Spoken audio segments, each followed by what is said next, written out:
नमस्कार, आप देख रहे हैं हमारा डिजिटल प्लेटफॉर्म और मैं हूं आपकी अपनी गरिमा। हाजिर हूं आपके बीच एक बार फिर से एक नई वीडियो के साथ। आज हम बात करने वाले हैं उस सियासी हलचल की जिसने उत्तर प्रदेश की राजनीति में नई टेंशन पैदा कर दी। मुद्दा है एसआईआर यानी कि स्पेशल इंटेंसिव रिवीजन और दावा ऐसा कि सुनकर खुद सत्ता पक्ष के भी माथे पर शिकन आ गई। सवाल यह है कि आखिर यूपी में 4 करोड़ वोटर कहां गायब हो गए और क्यों? इसे लेकर के बीजेपी की चिंता जो है वो सबसे ज्यादा बड़ी दिख रही है। आपको बता दें दोस्तों कि उत्तर प्रदेश देश का सबसे बड़ा राज्य है, करीब 25 करोड़ की आबादी और मुख्यमंत्री योगी आदित्यनाथ का साफ आकलन है कि यहाँ कम से कम 16 करोड़ मतदाता होने चाहिए। लेकिन एसआईआर की मौजूदा स्थिति ये बता रही है कि अब तक सिर्फ 12 करोड़ वोटरों के फॉर्म ही वापस आए हैं, यानी सीधे सीधे 4 करोड़ वोटर सिस्टम से बाहर दिख रहे हैं। ये जो आंकड़ा है वो सिर्फ प्रशासनिक नहीं बल्कि सीधा सियासी झटका है और यही वजह है कि ये मामला सरकार के लिए सबसे बड़ी चिंता बनते जा रहा है। 18 वर्ष से ऊपर का हर वयस्क मतदाता जो उत्तर प्रदेश का निवासी है वह मतदाता सूची में नाम उसका होना चाहिए कि नहीं होना चाहिए? यही है ना। अब 18 वर्ष से ऊपर का मतदाता सूची में नाम होना चाहिए, तो ये संख्या होनी चाहिए 16 करोड़। और मतदाता सूची में एसआईआर के बाद जो मतदाता सूची में नाम आए हैं वो कितने आए हैं? 12 करोड़। ये 4 करोड़ का जो गैप है, 2025 की जो मतदाता सूची थी जनवरी 2025 की, उसमें कुल नाम थे 15 करोड़ 44 लाख। कितने थे? 15 करोड़ 44 लाख। 1 जनवरी 2026 को जो भी युवा 18 वर्ष का होगा वह मतदाता बनने का हकदार होगा। यह संख्या बढ़नी चाहिए 15 करोड़ 44 लाख से 16 करोड़ तक, लेकिन ये संख्या बढ़ी नहीं है, घटी है। 15 करोड़ 44 लाख से घट करके ये हो गई है 12 करोड़।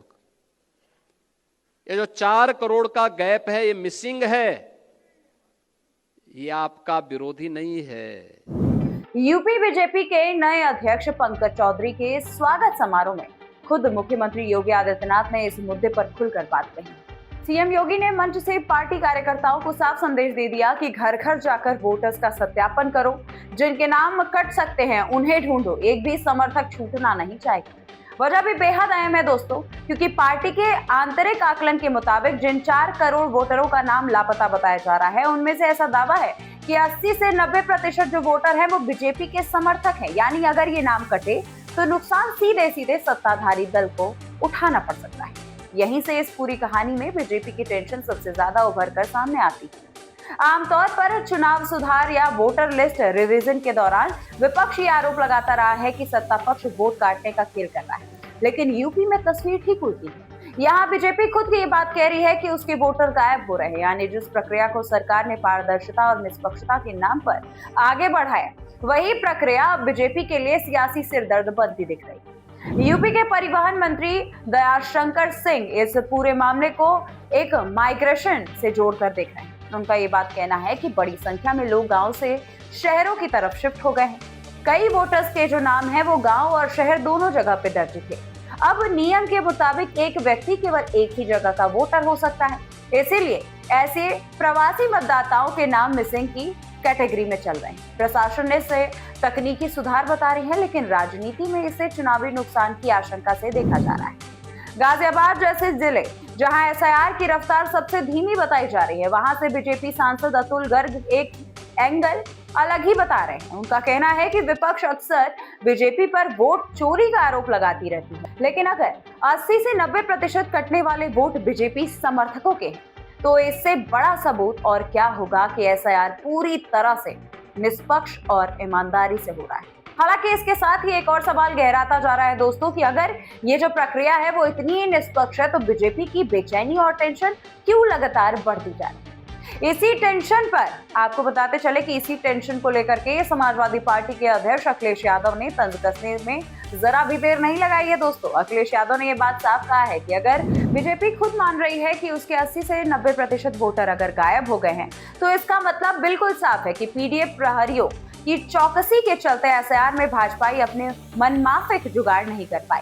अखिलेश ने चुनाव आयोग पर भी निशाना साधते हुए आरोप लगाया कि बीजेपी की मदद के लिए ही एसआईआर की डेडलाइन जो है वो 2 हफ्ते बढ़ा दी गई, लेकिन पीडीए पूरी तरह सतर्क है और किसी भी तरह की गड़बड़ी को होने नहीं देगी। बीजेपी और समाजवादी पार्टी के बीच ये आरोप और प्रत्यारोप अपनी जगह है दोस्तों, लेकिन असल सवाल लोकतंत्र से जुड़ा हुआ है। 4 करोड़ वोटरों का संभावित रूप से कटना कोई मामूली आंकड़ा नहीं है। ये सीधे सीधे वोटर लिस्ट की विश्वसनीयता और चुनावी भागीदारी पर सवाल खड़े करता है। इसी वजह से अब बाकी बचे हुए समय में फॉर्म 6 भरवाने पर जोर दिया जा रहा है ताकि योग्य मतदाताओं का नाम न कटे और कोई भी नागरिक अपने मतदान अधिकार से वंचित न रहे। लेकिन जो ये सियासी हकीकत है वो यही कह रही है कि इस पूरे घटनाक्रम में बीजेपी की चिंता को कई गुना बढ़ा दिया है दोस्तों। अगर वाकई 4 करोड़ वोटर लिस्ट से बाहर होते हैं और उनमें से बड़ी संख्या में बीजेपी समर्थक ही होते हैं तो इसका असर आने वाले चुनाव पर सीधे और गहरे तरीके से पड़ सकता है। शायद यही वजह है कि मुख्यमंत्री योगी आदित्यनाथ खुद मैदान में उतर आए हैं और पार्टी कार्यकर्ताओं को लगातार ये संदेश दे रहे हैं कि लापता वोटरों को ढूंढो, उन्हें जागरूक करो, फॉर्म भरवाओ, वरना चुनावी नुकसान बहुत बड़ा हो सकता है। और अब जरूरी बात यह है कि सिर्फ राजनीतिक तक ये सीमित नहीं रह गया, बल्कि जनता भी एसआईआर को सही तरीके से समझ रही है। एसआईआर यानी कि स्पेशल इंटेंसिव रिवीजन का मकसद वोट काटना नहीं, बल्कि फर्जी, डुप्लीकेट, मृत या स्थानांतरित मतदाताओं के नाम हटाकर वोटर लिस्ट को साफ और पारदर्शी बनाना।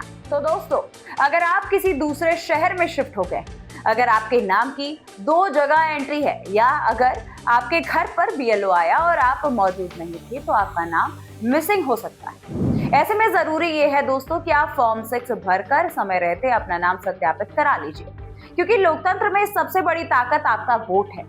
अगर नाम ही वोटर लिस्ट में नहीं होगा तो ना सरकार बनेगी ना ही बदलेगी।